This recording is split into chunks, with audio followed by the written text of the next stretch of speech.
You must have times though, like especially when you're on the stage or you're in a performing situation. Or I find this when I'm improvising on the piano that yeah, I've gone through the head. I've done about 4 or 5 choruses, 6, 7, and I'm done. I can't come up with anything else. So Yeah. what do you do to kind of jostle yourself into something new? That's something that we do in jazz improvisation anyways. Like think about the different, you actively try to cycle through a whole bunch of different ideas. I played it this way, I played it that way, I played it, I'm going to use pentatonic language and try to sound like McCoy Tyner. I'm going to try to play really bebop kind of stuff and use tons of enclosures, or I'm going to not do any of that. I'm going to try to sound more swing or, Octave fall into, melodies, anything, right? e- Yeah.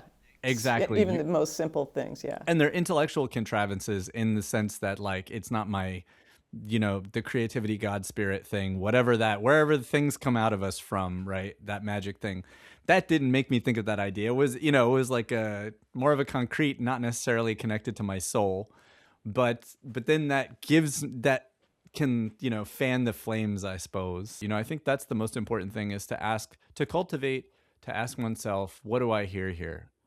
What should there be? What is not here that could be here? And to go through sort of a linear list, because we have the idea of an accompaniment, which could be present or not.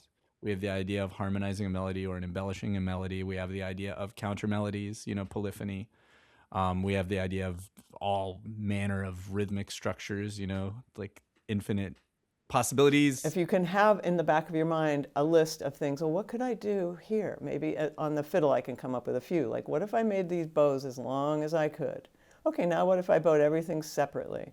Okay, what if I tried to find harmony notes? What if I, tried to do a couple of triplets in here? Change all the triplets to 5-note rolls, anything that just kind of jogs you out of, and you're still playing the melody. You're still playing the same melody. What if I try to change the dynamics? What if I play the whole next time through as quietly as I can? Play like you're two different personalities.